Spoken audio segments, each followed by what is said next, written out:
Uma vida com propósitos, de Rick Warren. Dia 26. Crescendo por meio da tentação. Feliz é o homem que não cede e não pratica o mal quando é tentado, porque depois receberá como recompensa a coroa da vida que Deus prometeu àqueles que o amam. Tiago, capítulo 1, versículo 12. Minhas tentações têm sido minhas mestras em teologia. Martinho Lutero. Toda tentação é uma oportunidade para fazer o bem. No caminho do amadurecimento espiritual, até mesmo a tentação se torna um degrau, em vez de uma pedra de tropeço, quando você percebe que ela é uma oportunidade tanto para fazer a coisa certa, quanto para agir de maneira errada. A tentação apenas apresenta uma escolha. Embora ela seja a principal arma de Satanás para destruir você, Deus quer utilizá-la para fortalecê-lo. Toda vez que você escolhe fazer o bem em vez de pecar, está desenvolvendo o caráter de Cristo. Para compreender isto, você deve primeiro identificar as qualidades do caráter de Jesus. Uma das mais concisas descrições de seu caráter é o fruto do Espírito. Quando o Espírito Santo controla a nossa vida, ele produz os seguintes frutos em nós: amor, alegria, paz, paciência, bondade, benignidade, fidelidade, mansidão e domínio próprio. Gálatas 5, 22 e 23. Essas 9 qualidades são uma expansão do grande mandamento e constituem uma bela descrição de Jesus Cristo. Ele concentra de modo perfeito, numa única pessoa, o amor, a alegria, a paciência e todas as outras virtudes mencionadas. Ter o fruto do Espírito Santo é ser semelhante a Cristo. Mas como o Espírito Santo produzirá em sua vida esse fruto com 9 qualidades? Ele as cria de modo instantâneo? Será que um dia, ao se levantar pela manhã, você será repentinamente abastecido de forma plena com essas características? Não. O fruto sempre se desenvolve e amadurece lentamente. Essa afirmação é uma das mais importantes verdades espirituais que você poderá aprender. Deus desenvolve o fruto do Espírito em sua vida, permitindo que você vivencie situações nas quais será tentado a exteriorizar uma qualidade exatamente oposta. O desenvolvimento do caráter sempre envolve uma escolha e a tentação propicia essa oportunidade. Por exemplo, Deus nos ensina a amar, colocando pessoas desagradáveis ao nosso redor. Amar pessoas agradáveis e que ainda por cima são amáveis conosco não exige nenhum caráter. O Senhor nos ensina a verdadeira alegria no meio da aflição quando nos voltamos para Ele. A felicidade depende de circunstâncias externas, mas a alegria fundamenta-se no relacionamento com Deus. O Senhor promove a verdadeira paz dentro de nós, não fazendo com que tudo saia como planejamos, mas permitindo períodos de confusão e insegurança. Qualquer um pode se sentir tranquilo observando o pôr do sol ou relaxando durante as férias, mas aprendemos a verdadeira paz quando optamos por confiar em Deus em situações nas quais somos tentados a ceder à preocupação e ao medo. Da mesma forma, a paciência é desenvolvida em situações nas quais somos forçados a esperar, enfrentando a tentação de nos entregarmos à ira por causa de nosso pavio curto. Deus recorre à situação oposta de cada fruto para nos permitir escolher.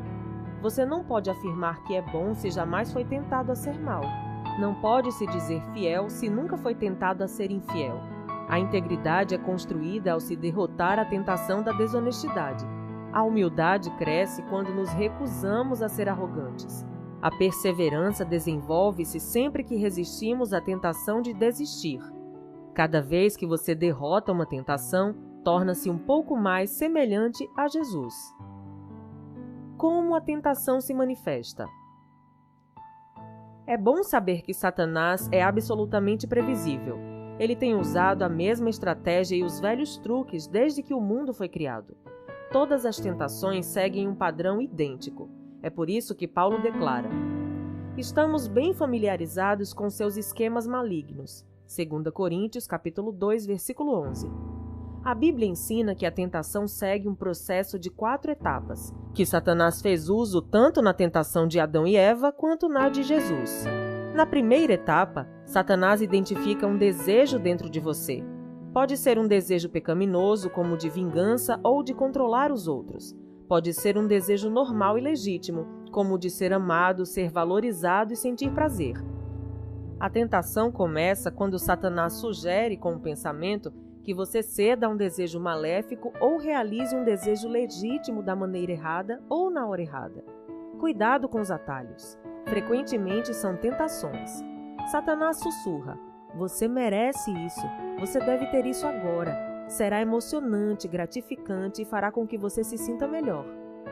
Costumamos pensar que a tentação está ao nosso redor, mas Deus diz que ela começa dentro de nós.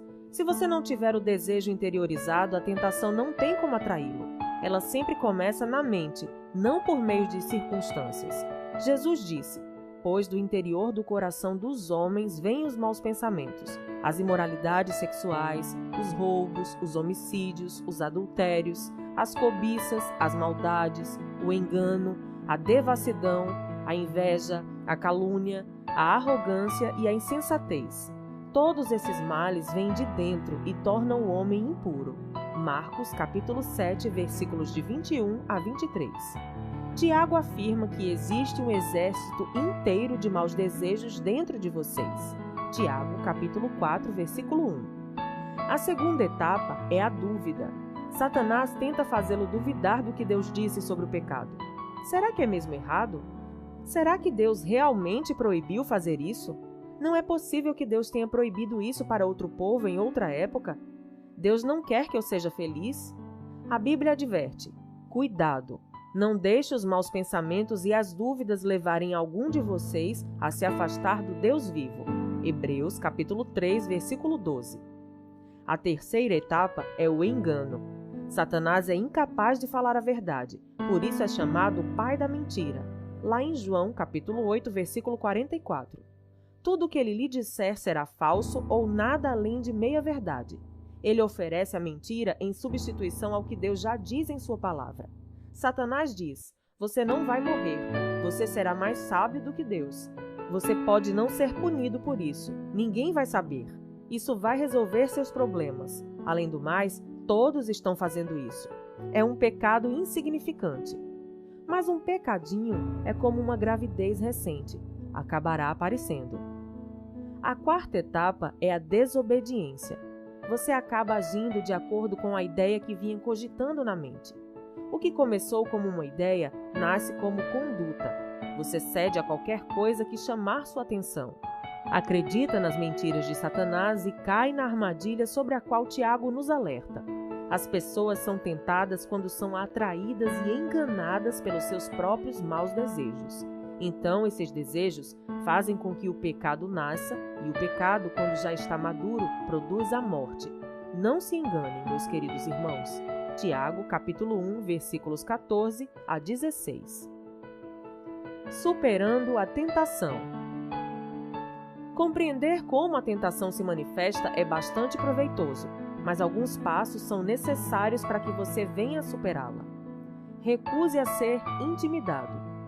Muitos cristãos são aterrorizados e aviltados por pensamentos tentadores, sentindo-se culpados por não estarem fora do alcance da tentação. Eles sentem vergonha pelo simples fato de terem sido tentados, sinal de que não entendem o verdadeiro significado de maturidade espiritual. Você jamais se livrará da tentação. Em certo sentido, você pode considerar a tentação um elogio.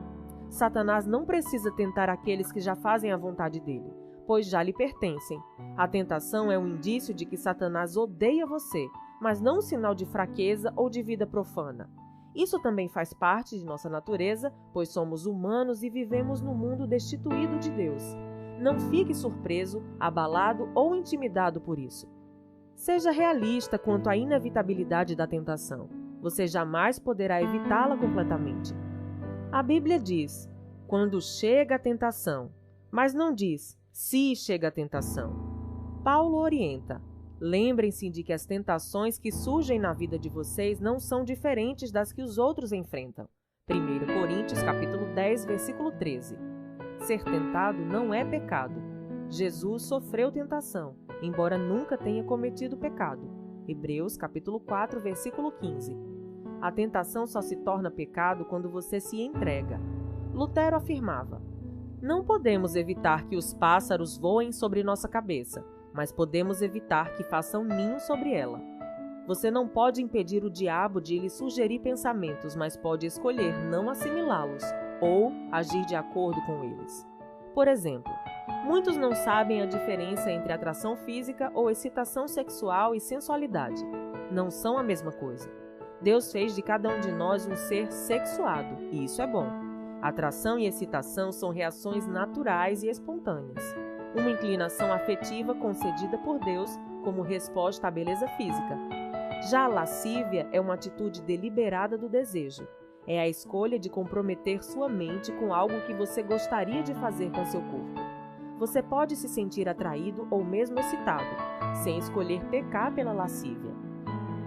Os homens cristãos, principalmente, sentem-se culpados quando os hormônios que foram concedidos por Deus exercem o devido efeito fisiológico. Quando reparam numa mulher atraente, presumem que isso já é lascívia e sentem-se envergonhados e culpados. No entanto, atração não equivale a desejo sexual ilícito, até que você comece a insistir nisso. Na verdade, quanto mais próximo de Deus você fica, mais Satanás se esforça para tentá-lo. No instante em que você se torna filho de Deus, Satanás, como assassino de aluguel, fecha um contrato para acabar com você. Você é agora inimigo, por isso conspira para sua derrocada.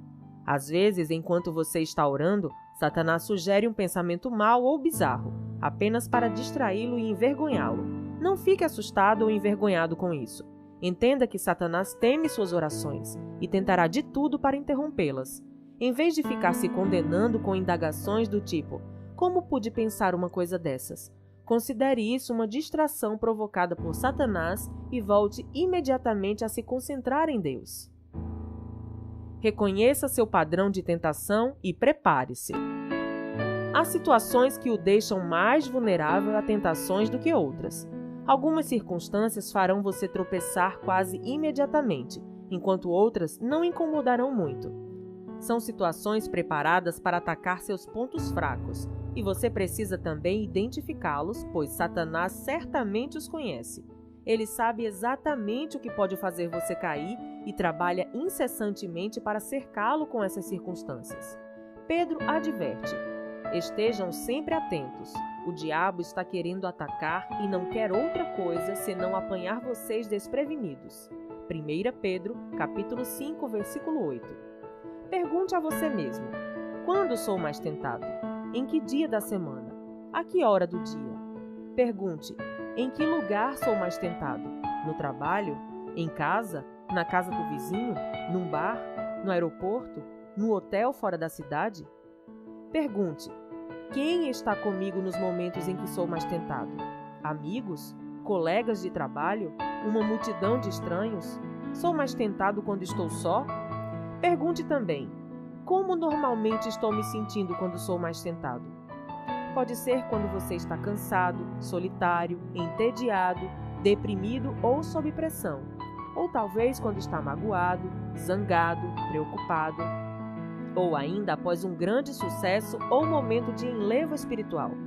Você deve identificar seu padrão de tentação e então se preparar, a fim de evitar tais situações tanto quanto possível. A Bíblia nos adverte continuamente em nos prevenirmos para enfrentar a tentação. Paulo admoesta: não deem ao diabo oportunidade para tentar vocês. Efésios capítulo 4, versículo 27. O planejamento prudente reduz a tentação. Siga o conselho de Provérbios. Pense bem no que você vai fazer. Evite o mal e caminhe sempre em frente. Não se desvie nem um só passo do caminho certo. Provérbios capítulo 4, versículos 26 e 27. O povo de Deus evita os maus caminhos e se protege, observando o lugar por onde vai. Provérbios capítulo 16, versículo 17. Peça ajuda a Deus. O céu tem uma linha direta 24 horas para emergências. Deus quer que você peça ajuda quando a tentação estiver muito forte. Ele diz: e clame a mim no dia da angústia, eu o livrarei e você me honrará. Salmo 50, versículo 15. Chamo isso oração micro-ondas, porque é rápida e objetiva. Socorro! Quando bate a tentação, você não tem tempo para uma conversa longa com Deus. Simplesmente clama por socorro. Davi, Daniel, Pedro, Paulo e milhões de outros fizeram esse tipo de oração instantânea, pedindo ajuda na hora da aflição. A Bíblia garante que nosso pedido de socorro será ouvido, porque Jesus se compadece de nossa luta. Ele enfrentou as mesmas tentações que nos afligem. Cristo compreende as nossas fraquezas, pois ele enfrentou as mesmas tentações que enfrentamos, ainda que não tenha cometido pecado. Hebreus capítulo 4, versículo 15. Se Deus está aguardando para nos ajudar a derrotar as tentações, por que não pedimos sua ajuda com mais frequência? Falando com franqueza, às vezes não queremos ser ajudados. Queremos ceder à tentação, embora saibamos que é errado. Nesses momentos, achamos que sabemos mais do que Deus o que é melhor para nós. Em outras ocasiões, ficamos envergonhados de pedir o auxílio divino, porque continuamos a ceder à mesma tentação repetidas vezes. Deus, porém, jamais se irrita, se aborrece ou perde a paciência se continuamos recorrendo a Ele. A Bíblia diz: tenhamos confiança e cheguemos perto do trono divino, onde está a graça de Deus. Ali receberemos misericórdia e encontraremos graça sempre que precisamos de ajuda. Hebreus capítulo 4, versículo 16. O amor de Deus não se esgota e sua paciência permanece para sempre. Se você tiver de clamar pela ajuda de Deus 1000 vezes por dia, a fim de derrotar uma tentação em particular, Ele ainda estará ansioso por lhe demonstrar misericórdia e graça. Então, apresente-se corajosamente diante de Deus. Peça-lhe forças para fazer a coisa certa e depois espere, que Ele proverá. As tentações mantêm-nos dependentes de Deus. Assim como as raízes crescem mais fortes quando o vento sopra contra as árvores, você se torna mais semelhante a Jesus toda vez que enfrenta uma tentação. Quando você tropeça, o que certamente ocorrerá, isso não representa o fim.